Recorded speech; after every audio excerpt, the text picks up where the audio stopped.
Hello അസ്സാം വലൈക്കും, welcome back to my channel. ആയുർവേദികയിൽ വെച്ചിട്ടുള്ള നമ്മുടെ ലാസ്റ്റ് ഡേയിലെ കുറച്ച് വിശേഷങ്ങളൊക്കെ ഇൻക്ലൂഡ് ചെയ്തിട്ട് ഒരു ഡേ ഇൻ മൈ ലൈഫ് പോലത്തെ വീഡിയോ ആയിട്ടാണ് ഇന്ന് ഞാൻ വന്നിട്ടുള്ളത്.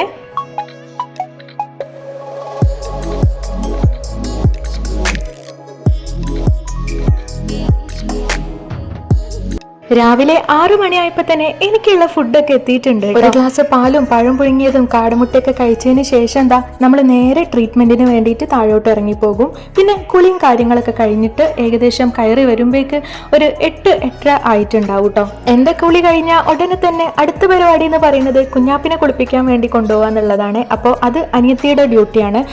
ഞാൻ കുളിച്ച് റെഡിയായി ഇവിടെ എത്തുമ്പോഴേക്ക് നമ്മുടെ ബ്രേക്ക്ഫാസ്റ്റും കാര്യങ്ങളൊക്കെ എത്തിയിട്ടുണ്ടാകും. അതൊക്കെ കഴിക്കലാണ് എൻ്റെ അടുത്ത പണി. അപ്പോൾ ഇന്നത്തെ ബ്രേക്ക്ഫാസ്റ്റിന്റെ സ്പെഷ്യൽ വന്നിട്ട് വെള്ളപ്പുണ്ട്, പിന്നെ അതിനകത്തോട്ട് നമ്മുടെ പൊട്ടാറ്റോ കറി ഉണ്ടല്ലോ, പൊട്ടാറ്റോ കുറുമ കറിയോ എന്തോ ആവട്ടെ, അതും കൂടെ ഉണ്ടായിരുന്നു. അങ്ങനെ അതൊക്കെ കൂട്ടി നല്ല അടിപൊളിയായിട്ട് ബ്രേക്ക്ഫാസ്റ്റ് ഒക്കെ കഴിച്ച് ഇന്ന് നമ്മുടെ ഇവിടുത്തെ ലാസ്റ്റ് ഡേ ആണ് കേട്ടോ. അപ്പോൾ ആ ഒരു പ്രത്യേകത കൂടെ ഇന്നത്തെ ദിവസത്തിനുണ്ട്. ചുരുക്കി പറഞ്ഞാൽ നമുക്ക് ഇന്ന് ഇവിടുന്ന് ഇറങ്ങി കൊടുക്കല്ലാണ്ട് വേറൊരു ഓപ്ഷനും ഇല്ല. നമ്മളിവിടെ അങ്ങ് സെറ്റ് ആയിട്ടുണ്ട്. അതായത് ഈ ഒരു അറ്റ്മോസ്ഫിയറും എല്ലാം നമുക്ക് ഒരുപാട് ഇഷ്ടമായിട്ടുണ്ട് കേട്ടോ. എൻ്റെ ബ്രേക്ക്ഫാസ്റ്റ് കഴിക്കലൊക്കെ കഴിഞ്ഞപ്പോഴേക്ക് നമ്മുടെ കുഞ്ഞാപ്പി കുളിച്ച് സുന്ദര കുട്ടപ്പനായിട്ട് ഇവിടെ എത്തിയിട്ടുണ്ട്. കുഞ്ഞാപ്പിനെ ജസ്റ്റ് കുളിപ്പിക്കണുള്ളൂ. അതായത് എണ്ണ തേപ്പും കാര്യങ്ങളും ഒന്നുമില്ല. ആളുടെ മേത്ത് നല്ലപോലെ മുതിര പൊന്തിയിട്ടുണ്ട്. സോ അങ്ങനെ എണ്ണ ഒന്നും തേക്കാൻ പാടില്ലല്ലോ. അപ്പൊ പിന്നെ അവന്റെ പരിപാടികളൊക്കെ പെട്ടെന്ന് തന്നെ ഉണ്ട്. പോകുന്നു, കുളിക്കുന്നു, വരുന്നു, അത്രയ്ക്കേ ഉള്ളൂ. പിന്നെ കുട്ടീനെ കളിപ്പിച്ചുകൊണ്ടിരിക്കുകയാണ് എല്ലാവരും കൂടെ കൂടിയിട്ട്. നല്ല മടിയാണ് ചിരിക്കാൻ. അത്ര പെട്ടെന്നൊന്നും ചിരി പ്രതീക്ഷിക്കണ്ട. നല്ലപോലെ ടൈം എടുക്കും കേട്ടോ അവനൊന്ന് ചിരിച്ചു കിട്ടാൻ വേണ്ടിയിട്ട്. കുളിയൊക്കെ കഴിഞ്ഞതിന് ശേഷം ഇവനിതാ ഒരു 1.5 ഉറക്കുണ്ട് കേട്ടോ. അപ്പോൾ അതിന് മുന്നോടിയായിട്ടുള്ള പരിപാടിയാണ്. ജസ്റ്റ് ഒന്ന് കണ്ണൊക്കെ ഒന്ന് എഴുതി കൊടുക്കുന്നുണ്ട്. ഇങ്ങനെ ജസ്റ്റ് ഐബ്രോ മാത്രമേ ഇട്ട് കൊടുക്കലുള്ളൂ. പൗഡറൊന്നും തൽക്കാലം നമ്മൾ യൂസ് ചെയ്യാൻ തുടങ്ങിയിട്ടില്ല കേട്ടോ. കുറച്ച് കഴിയട്ടെ എന്നിട്ടൊക്കെ ആവാന്ന് വിചാരിച്ച് അങ്ങനെ ആളേതാ ഐബ്രോ ഒക്കെ എഴുതി നല്ല സുന്ദര കുട്ടപ്പനാക്കി വെച്ചിട്ടുണ്ട്. ഇനി ഉറക്കി കൊടുക്കുക എന്നുള്ളതാണ് പരിപാടി. അങ്ങനെ ഒരുപാട് ടൈമൊന്നും ആട്ടി കൊടുക്കേണ്ട ആവശ്യമൊന്നുമില്ല കേട്ടോ. ചിലപ്പോൾ ജസ്റ്റ് അതിനകത്തോട്ട് തൊട്ടിലങ്ങ് വെച്ച് കൊടുത്താൽ മതി. അവൻ എന്നെ തനിയെ കിടന്നുറങ്ങിക്കോളും. ചില സമയം ഇങ്ങനെ ആട്ടി കൊടുക്കണം എന്ന് മാത്രം. ഇനി ഞാൻ എൻ്റെ ക്യാമറാമാനെ കാണിച്ചില്ല എന്നുള്ള പരാതി വേണ്ട കേട്ടോ. ഇതാ നമ്മുടെ നിഷുക്കുട്ടനാണ് എൻ്റെ ക്യാമറാമാന്. നമ്മൾ അഹങ്കാരത്തോട് കൂടി പറയാം, ഇത് അവളുടെ സ്വന്തം അസിസ്റ്റന്റ് ആണ് കേട്ടോ.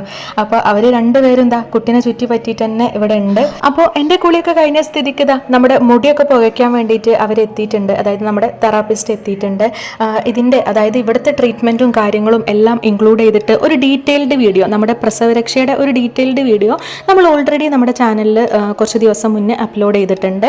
അപ്പോൾ നിങ്ങൾ ആരെങ്കിലും കണ്ടിട്ടില്ല എന്നുണ്ടെങ്കിൽ ജസ്റ്റ് അതൊന്ന് പോയി കാണണം കേട്ടോ. അതിൻ്റെ ലിങ്കും കാര്യങ്ങളൊക്കെ ഞാൻ മുകളിൽ മെൻഷൻ ചെയ്തിടാം. പിന്നെ നിഷു ബ്രേക്ക്ഫാസ്റ്റ് കഴിക്കുകയാണ്. നിഫ്രകുട്ടൻ ഓൾറെഡി കഴിച്ചിട്ടുണ്ട് എന്ന് പറഞ്ഞ് ഞാൻ അവളെ അടുത്ത് ഇങ്ങനെ ചോദിക്കുകയാണ് ഈ കഴിച്ചീനോ എന്ന്. കാരണം ഞാൻ കുളിക്കാൻ പോയതേനല്ലോ, അപ്പോൾ അവൾ കഴിച്ചോ ഇല്ലയെന്നൊന്നും എനിക്ക് അറിയില്ലല്ലോ. അങ്ങനെ ഉപ്പും മുളകും അതാണ് മെയിൻ. അതും കണ്ടുകൊണ്ടാണ് ഇവർ കഴിക്കണത്. പിന്നെ എൻ്റെ അടുത്ത ഫുഡ് എത്തിയിട്ടുണ്ട്. ഒരു 10 മണി കറക്റ്റ് ആകുമ്പോഴേക്ക് ഈ ഉലുവാച്ചോറ് കേട്ടോ. ഉലുവാച്ചോറ് തന്നെ ആവണമെന്നില്ല. അങ്ങനെ ഉലുവാച്ചോറ്, തൂമിച്ചോറ്, ഉള്ളിയൊക്കെ തൂമിച്ചിട്ടുള്ള ചോറുണ്ടല്ലോ, അതേപോലെ കുരുമുളക് ചോറ്, ചെറുപയർ ചോറ്, ഇങ്ങനെ പല ഫുഡായിട്ട് മാറി വന്നുകൊണ്ടിരിക്കുക. അപ്പോൾ ഇന്ന് ഉലുവാച്ചോറാണ് എനിക്ക് കൊണ്ടുവന്ന് തന്നിട്ടുള്ളത്. അപ്പോൾ എനിക്കിതിനോട് വലിയ ഇൻട്രസ്റ്റ് ഒന്നും ഇല്ല കേട്ടോ. കാരണം അത്യാവശ്യ ദിവസമായില്ലേ, ലാസ്റ്റ് ദിവസമൊക്കെ ആകുമ്പോഴേക്കും നമുക്കിതൊക്കെ വെറുത്തങ്ങ് തുടങ്ങുമല്ലോ. അപ്പോൾ ഞാൻ കുറച്ച് മാത്രമേ കഴിച്ചിട്ടുള്ളൂ. എനിക്കുള്ള ജ്യൂസ് വന്നിട്ടുണ്ടാവും കേട്ടോ. കറക്റ്റ് 12 മണിയാകുമ്പോഴേക്കും ഇത് ഇവിടെ എത്തും. ഇന്ന് ബീട്രൂട്ട് ജ്യൂസ് ആയിരുന്നേ. പിന്നെ കിച്ചണിൽ നമ്മുടെ മാങ്ങ ഇരിപ്പുണ്ട് കേട്ടോ. ഇത് വന്നിട്ട് ചെഞ്ച മാങ്ങ എന്നൊക്കെ പറയില്ലേ, അതായത് ഒരുപാട് അങ്ങ് പഴുത്തിട്ടില്ല എന്ന പച്ചയല്ല, രണ്ടിൻ്റെയും നടുക്ക് കിടക്കുന്ന സംഭവം അതന്നെ. അപ്പോൾ അതെടുത്തിട്ട് ജ്യൂസ് അടിക്കാൻ വേണ്ടിയിട്ട് ഇങ്ങനെ തൊലിയൊക്കെ കളഞ്ഞുകൊണ്ടിരിക്കുവാണ് കേട്ടോ. പച്ചക്കത് അവിടെ തകൃതിയായ പാക്കിങ്ങിലാണ്.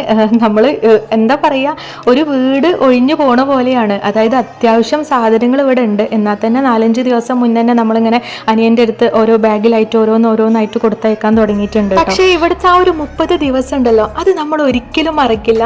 നമ്മൾ എന്താ പറയുക, നമ്മളെല്ലാവരും കൂടെ ഒന്നിച്ചിരുന്ന്, എന്നെ സംബന്ധിച്ച് എനിക്ക് ഏറ്റവും പ്രീഷ്യസ് ആയിട്ടുള്ളത് എന്ന് പറഞ്ഞാൽ എൻ്റെ ഫാമിലിയാണ്. അപ്പോൾ നമ്മുടെ ഫാമിലിയിൽ നമ്മളെല്ലാവരും ഒന്നിച്ചുള്ള കുറച്ച് ദിവസങ്ങൾ, കുറച്ച് നല്ല, അതായത് നമ്മൾ മാത്രമുള്ള കുറച്ച് നല്ല മൊമെൻറ്റ്സ്, ഭയങ്കര കാം ആൻഡ് ക്വൈറ്റ് ആയിട്ടുള്ള അറ്റ്മോസ്ഫിയർ, നമുക്ക് ചുറ്റും ആരുടെ ഒരു ബുദ്ധിമുട്ടോ ഒരു പ്രയാസമോ ഒന്നും തന്നെ ഇല്ല. നല്ല കുറച്ച് ദിവസങ്ങളായിരുന്നു. എനിക്ക് എങ്ങനെയാണ് അത് വർണ്ണിക്കേണ്ടതെന്ന് അറിയണില്ല. അങ്ങനെ നമ്മൾ പാക്കിങ്ങും കാര്യങ്ങളൊക്കെ കഴിഞ്ഞിട്ടുണ്ട്. പോയിട്ടുണ്ട്. അപ്പോഴേക്കും ഇത് അവിടെ ഫുഡൊക്കെ എത്തിയിട്ടുണ്ട്. ഇന്നത്തെ സ്പെഷ്യൽ വന്നിട്ട് നെയ്ച്ചോറും ചിക്കൻ കറിയൊക്കെ ആയിരുന്നേ. നമുക്ക് കഴിക്കാനുള്ള പ്ലേറ്റ് ഒക്കെ നമ്മൾ ഓൾറെഡി പാക്ക് ചെയ്തല്ലോ. അപ്പൊ നമ്മളിതാ ഇങ്ങനത്തെ ഈ പ്ലേറ്റ് വെച്ചിട്ട് അഡ്ജസ്റ്റ് ചെയ്യാന്ന് കരുതിയ. കുക്കറിനകത്ത് കുറച്ച് ചിക്കൻ കറിയാണ് കേട്ടോ. അത് അനിയത്തി ഉണ്ടാക്കിയതായിരുന്നേ. കാരണം നമ്മൾ ഫ്രിഡ്ജിൽ ഓൾറെഡി വാങ്ങിച്ചു വെച്ചിട്ടുള്ള കുറച്ച് ചിക്കൻ ഇരിപ്പുണ്ടായിരുന്നു. വീട്ടിൽ പോകുമ്പോൾ ഇനി അതും കൂടെ ഏറ്റി വലിച്ചുകൊണ്ട് പോകണ്ടെന്ന് വിചാരിച്ചിട്ട് അതങ്ങ് കറി വെച്ച്.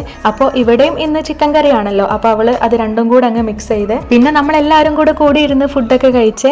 പിന്നെ ഞാൻ നേരത്തെ പറഞ്ഞ പോലെ തന്നെ ഇവിടുന്ന് നമ്മൾ പോകുമ്പോൾ ഈ ഒരു സ്ഥലം മാത്രമല്ല നമ്മൾ മിസ് ചെയ്യുക, ഈ ഫുഡ് ഉണ്ടല്ലോ അതും നമ്മൾ മിസ് ചെയ്യും. എന്താ പറയുക, കുറേ ദിവസങ്ങളായിട്ട് നമ്മളിങ്ങനെ വെറൈറ്റി ഫുഡൊക്കെ ഇങ്ങനെ കഴിച്ചുകൊണ്ടിരിക്കുകയാണ് കേട്ടോ. അപ്പോൾ ശരിക്കും പറഞ്ഞാൽ അതും നമ്മൾ മിസ് ചെയ്യും. ഫുഡ് കഴിക്കലൊക്കെ കഴിഞ്ഞപ്പോഴേക്ക് നമ്മുടെ കുഞ്ഞാപ്പിയുടെ പപ്പയും മമ്മിയൊക്കെ ലാൻഡ് ചെയ്തിട്ടുണ്ട് കേട്ടോ. ഇന്ന് നമ്മൾ പോവല്ലേ, അപ്പം നമ്മൾ കാണാമെന്ന് വിചാരിച്ചിട്ട് ജസ്റ്റ് വന്നതാണ്. ഇവിടെ ഇനിയിപ്പോൾ ആര് വന്നാലും വേണ്ടില്ല പോയാലും വേണ്ടില്ല, കുഞ്ഞാപ്പിക്ക് ഉറങ്ങണം. അവന് അതാണ് മെയിൻ കേട്ടോ. ചുരുക്കി പറഞ്ഞാൽ അവന് കണ്ണ് തുറന്ന് കാണണമെന്നുണ്ടെങ്കിൽ നട്ട പാതിരാക്ക് വരണേ. പിന്നെ നമ്മൾ പാക്ക് ചെയ്തിട്ടുള്ള എല്ലാ സാധനങ്ങളും ഇതാ കാറിനകത്തോട്ട് കൊണ്ടുപോയി വെക്കാണ്. നമ്മൾ വന്നപ്പോൾ ഇത്ര സാധനങ്ങളൊന്നും ഇല്ലേനെ, പോവാനായപ്പോൾ അത്യാവശ്യം സാധനങ്ങളായിട്ടുണ്ട്. അങ്ങനെ നമ്മളെല്ലാവരോടും യാത്രയൊക്കെ പറഞ്ഞ് ഇവിടുന്ന് ഇറങ്ങാണ്. ഇവിടുന്ന് ഇറങ്ങുമ്പോഴും നമുക്കുള്ളിൽ ടെൻഷനാണ് കേട്ടോ. ഇനി വീട്ടിൽ ചെന്നിട്ട് ആദ്യം തുടങ്ങിയിട്ട് വേണം, അതായത് ശരിക്കും പറഞ്ഞാൽ വീട്ടിലെത്തിയ ഒരു കുടിയിരിക്കലും മസ്റ്റാണ്. പോണ വൈക്കില് നമ്മളൊരു കുട്ടി ഷോപ്പിലും കൂടെ കയറിയിട്ടുണ്ടായിരുന്നു കേട്ടോ. നമ്മളെ കുഞ്ഞാപ്പിക്ക് വേണ്ടിയിട്ട് കുറച്ച് സാധനങ്ങളൊക്കെ വാങ്ങിക്കാണ്ടായിരുന്നേ. അവൻ്റെ ഡ്രസ്സൊക്കെ മുഷിഞ്ഞിട്ടുണ്ട്, അതായത് ഡെയിലി യൂസിനുള്ള കുറച്ച് ഡ്രസ്സ്, എക്സ്ട്രാ ഡ്രസ്സും കൂടെ വാങ്ങിക്കണമായിരുന്നേ. അങ്ങനെ അതൊക്കെ വാങ്ങിച്ച്, പിന്നെ തൊട്ടിയുടെ വാല ഉണ്ടല്ലോ അത് വാങ്ങിച്ച്, ഒരു എക്സ്ട്രാ തൊട്ടി തുണി കൂടെ വാങ്ങിച്ച്. അങ്ങനെ ഇതാ നമ്മൾ ഒരു മാസത്തിന് ശേഷം നമ്മുടെ വീട്ടിലെത്തിയിട്ടുണ്ട്.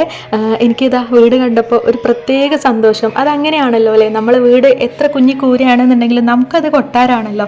അപ്പോൾ അത് കാണുമ്പോൾ ഒരു പ്രത്യേക സന്തോഷമാണ്. ഇനി നമുക്ക് ഒന്നിന്ന് തുടങ്ങിയിട്ട് വേണം കേട്ടോ വീട്ടിലെത്തിയിട്ട് നമ്മൾ ആ ഒരു റൂട്ടിലോട്ട് അങ്ങ് എത്തി വരണമല്ലോ. പിന്നെതാ ഈ ഒരു സാധനങ്ങൾ കണ്ടോ, നമ്മൾ കുടിയേറ്റക്കാരെ പോലെ ഒരുപാട് കെട്ടും പാണ്ടങ്ങളുണ്ട്. ഇതൊക്കെ അടുക്കി പെറുക്കി സെറ്റാക്കി വരുമ്പോഴേക്ക് എന്താവോ എന്താ. നമുക്ക് പിന്നെ എപ്പോഴും നല്ല ഐശ്വര്യവും നല്ല സമയവും ആയതുകൊണ്ടായിരിക്കാം നമ്മൾ വരുന്നത് പ്രമാണിച്ച് നമ്മൾ അലമാര സുജൂദ് ചെയ്തിട്ടുണ്ട് കേട്ടോ. അതായത് അതിൻ്റെ കാലും ഊരയും ഒക്കെ ഒടിഞ്ഞിട്ടുണ്ട്. അങ്ങനെ അത് ഡാമേജ് ആയ സ്ഥിതിക്ക് അത് റെഡിയാക്കാൻ വേണ്ടിയിട്ട് ഒരാൾ വന്നിട്ടുണ്ട്. അതൊക്കെ റെഡിയാക്കി പിന്നെ നമ്മൾ പുതിയ അലമാരൊക്കെ വാങ്ങിച്ച് സെറ്റാക്കി എല്ലാം കൂടെ മൊത്തത്തിൽ പറഞ്ഞാൽ നമുക്ക് A to Z വരെയുള്ള എല്ലാ കാര്യങ്ങളും ഇവിടെ ഇനി ആദ്യം മുതൽ ചെയ്തിട്ട് വേണം. ഇത്രയൊക്കെ ആയ സ്ഥിതിക്ക് രാത്രി ഫുഡൊക്കെ ഉണ്ടാക്കാൻ പ്രത്യേകിച്ച് ടൈമോ കാര്യങ്ങളോ ഒന്നും തന്നെ ഇല്ലായിരുന്നേ. അപ്പോൾ ഫുഡൊക്കെ പുറത്തുനിന്ന് വാങ്ങിച്ചിട്ടുണ്ടായിരുന്നേ. അൽഫാമും മന്തിയും ഒക്കെ ആയിരുന്നു. നമ്മളെല്ലാവരും കൂടെ കൂടിയിട്ട് അടിപൊളിയായിട്ട് ഫുഡൊക്കെ കഴിച്ച്. അപ്പോൾ ഇന്നത്തെ വീഡിയോ ഇത്രയൊക്കെ തന്നെ ഉള്ളൂ കേട്ടോ. നിങ്ങൾക്ക് ഈ വീഡിയോ ഇഷ്ടമായിട്ടുണ്ടെന്നുണ്ടെങ്കിൽ ജസ്റ്റ് ഒന്ന് ലൈക്ക് ചെയ്യുക, അഭിപ്രായങ്ങളൊക്കെ കമൻറ്റ് ബോക്സ് വഴി എന്നെ അറിയിക്കുക കേട്ടോ. അപ്പോൾ ഇൻഷാ അല്ലാഹ് നെക്സ്റ്റ് വീഡിയോയിൽ കാണാം.